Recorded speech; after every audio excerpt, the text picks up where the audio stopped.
രാവിലെ തന്നെ ഞാൻ ഓർഡർ ചെയ്ത സാധനത്തിണ്ട. അപ്പൊ ഇതൊന്ന് പൊട്ടിക്കണം നട്ട ഇന്നത്തെ വീഡിയോ. ഈ കുടുംബത്തിക്ക് എന്തോന്നറിയാം, അത് പൊട്ടിക്കാനായാലും വാങ്ങാനായാലും ഇവൻ ഉണ്ടാവട്ടാ. അതുകൊണ്ട് ഇവനെ കൊണ്ട് തന്നെ അൺബോക്സ് ചെയ്യാന്ന് വിചാരിച്ചു. ഞാൻ പിടി നോക്കിയിട്ടും സാധനം പൊളിയില്ല. ലാസ്റ്റ് കത്രിക എടുത്ത് വെട്ടിയിട്ടാ. നാണക്കേട്. അമ്മ 100 പ്രാവശ്യം പറഞ്ഞ കത്രിക കൊണ്ട് വെട്ടെ. സാധനം വന്നെന്റെ തരല്ലേ, ഞാൻ കടിച്ചു പറിക്കാൻ നോക്കിയിട്ടാ. മൈ മിസ്റ്റേക്ക് ആണത്. അങ്ങനെ ഒരു വിധത്തില് സാധനം ഞാൻ കീറി പറിച്ചെടുക്കണ്ടാ. ഈ പെട്ടി തുറക്കണത് അവനാട്ടാ, കുഞ്ഞൻ, നമ്മുടെ പൂച്ചക്കുട്ടി. ഇത് അൺബോക്സ് ചെയ്യാൻ വരുന്ന ആളുടെ മുഖത്ത് വലിയ സന്തോഷമൊന്നുമില്ല കേട്ടോ. നമ്മുടെ പൂച്ചക്കുട്ടി അവനറിയാം അതിനുള്ള തീറ്റയും ഇതൊന്നും അല്ലെന്ന് അവന് മനസ്സിലായി. അത് കണ്ടപ്പോൾ തന്നെ മനസ്സോടാണെങ്കിൽ അവൻ അത് അൺബോക്സ് ചെയ്തു. സന്തോഷമുണ്ട്. ഇനി കറക്റ്റന്റെ പൊന്തിച്ച് കഴിഞ്ഞാൽ എൻ്റെ ഇടയിലുള്ള സാധനം നിങ്ങൾക്ക് കാണാട്ടാ. അടിസക്കെ ഒരു ബൂട്ടാണ്ടാ ലെതറിന്റെ. ഓർഡർ ചെയ്ത് കറക്റ്റ്, പക്ഷെ വന്നപ്പോ ചാർക്കോൾ ബ്ലാക്ക് ആയി. എന്തിട്ടാണോ എന്തായാലും അടിപൊളി വേണ്ടിട്ട് സാധനം. അടിയൊക്കെ കരിങ്കല്ലുകൊണ്ട് വേണത് പോലെ ഇട്ടാ. ചവിട്ട് കിട്ടിയ കാലൊടിയും. രണ്ടാമത്തെ ബൂട്ട് എടുത്ത് അതിൻ്റെ ഉള്ളിലേക്ക് നോക്കിയപ്പോഴാ സദ്യക്കൊക്കെ മേശമിരിക്കുന്ന സാധനം കുത്തി നിറച്ചിട്ട് തന്നിക്കണ്. ഇത് എവിടെ നിന്നാണ് അത് കൊടുത്തു വിട്ടേക്കണ്.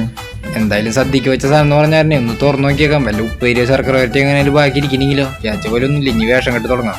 തുടങ്ങി. ഈ നടന്നു വരുന്ന പരിപാടി ഞാൻ ഇന്നലെ തുടങ്ങിയതല്ലട്ടാ. മുമ്പ് എനിക്കൊരു കഴിഞ്ഞ കാലം ഉണ്ടായിരുന്നു. പിന്നെ ഞാൻ അത് അവിടെ നിർത്തി. ആ കാലം ഞാൻ ഓർമ്മിക്കണില്ല ഇപ്പൊ എന്തായാലും ബൂട്ട് ഓർമ്മിക്കാം.